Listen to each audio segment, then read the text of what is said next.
Just gonna say to Shania Kiana, you have no friends, and please stop commenting about me. That you know what he said. What does Shania Kiana said? You always disturbing. Dinisturbo kayo, like what she said.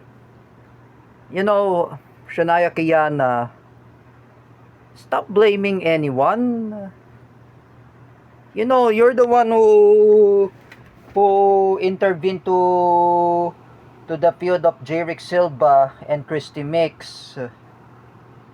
If I were you, Shania Kiana, when Wawel Romero is always blaming me. It was me that I involved that fake account of her Facebook account. You know, Shania Kiana, stop making intervening. You know, this is your fault. Do not blame. You know, I'm just gonna say to the mother of Shania Kiana, I say to you, why did you not lecture your daughter a good manners and right conduct? You know, Shania Kiana, you don't have friends. You have no friends because Patrick Quezon curses you. Your attitude is always like that. Because your behavior, because you don't know what you're doing. Oh, at least yesterday I removed the clothes outside. Oh, you know, Shania Kiana, stop blaming anyone. If I'm the one who made fake account of Wawel Romero. Oh, even her big sister had said to me, oh, I apologize, Wawel. I chat Jordan Pilapil in Instagram. I said to her, I reconcile with Wawel Romero. Oh, we're not actually enemies. And you're starting a lots of problem. You know, Shania Kiana, you are in my enemy list. You're not actually special child. You're not late development. And you're not really autism. You are actually a normal person. Why does Jerick Silva had remove you in Spedmotics? Because of your attitude. Because I know I criticize against Shania Kiana's attitude. Because your attitude is always like that. You're always making a backlash over at Jerick Silva's girlfriend, even to me, even to everyone. You're blaming anyone. That is your fault. I suggest to tell to Jardino and his friends,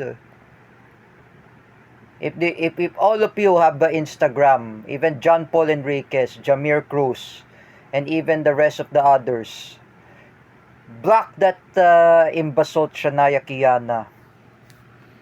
She's not really matured.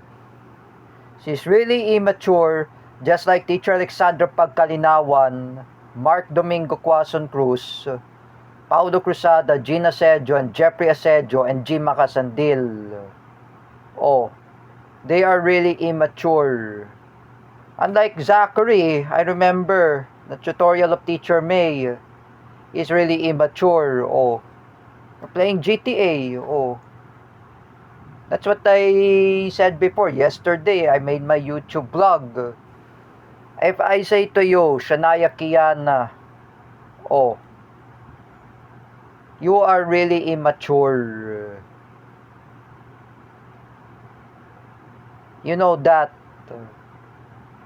And that's why you don't have friends. You are a bully. I am telling to everyone that Shania Kiana is not really a Duterte supporter. She's not supporter of Sara Duterte. I am telling it that that Shania Kiana is a supporter of Bongbong Marcos. She is a supporter of Bangag. That's why I'm telling ya, she's not a Duterte supporter. Oh, if you are Duterte supporter, Shania Kiana, don't be such a immature.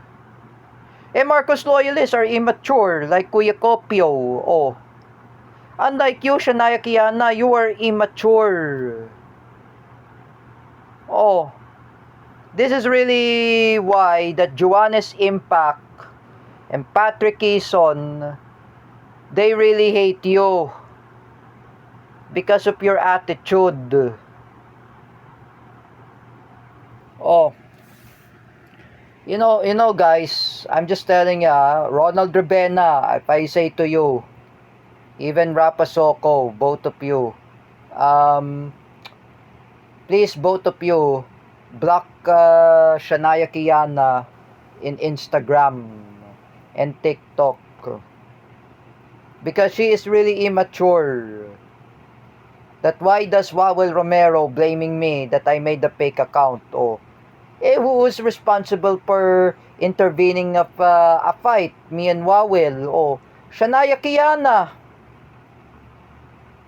You are really a biggest enemy of the Spedmotics.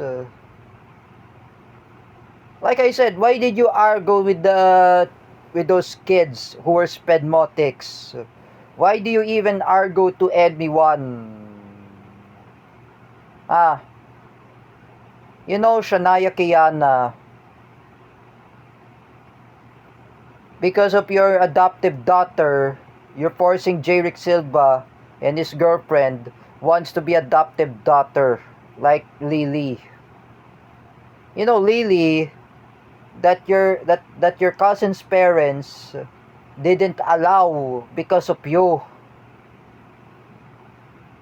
You have no friends, Shania Kiana. Oh.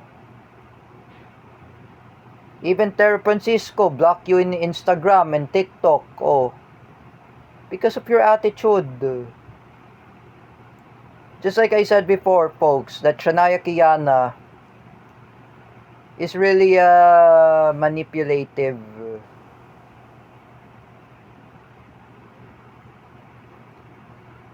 I don't want to say about those words while I just criticize against Mark Cruz for playing GTA. You know, Shania Kiana, make a public apology to Jerick Silva. Sincerely, oh, if I were you, apologize to the girlfriend of Jerick Silva. If you want to settle this, then don't do that again to his girlfriend. That's all. Me, I never do that to Teacher Kel or even her boyfriend, her husband, Escal Penumbra. Oh, I respect them. You know, you should learn how to show respect to Jerick Silva's girlfriend. I'm saying to you, Shania Kiana, you should be thankful. Oh. Because of your attitude, you talk religion in TikTok live of Jerick Silva. He's not interested. The only he talks with Jerick Silva, Cyclopedia and history like Ernie Baron and Kim Atienza. Not talking about religion. That religion is not related to Jerick Silva's live. Oh, me, I never talk about religion. Oh. When I always talk politics, I always talk political. Oh. I always talk Philippine political issues. Oh, like the feud of Bongbong Marcos and Sara Duterte. Oh, I talk about the Cyclopedia. Oh, I talk about Wikipedia. Oh, and histories. Oh, like like like in TikTok live of Jerick Silva. Oh, if we talk about history, You know, Shania Kiana, don't be such a mess. Don't talk about religion. If you are a born again Christian, don't talk about religion. Alright? Me, when I talk to Nanay Ningning, I never talk religion. Oh.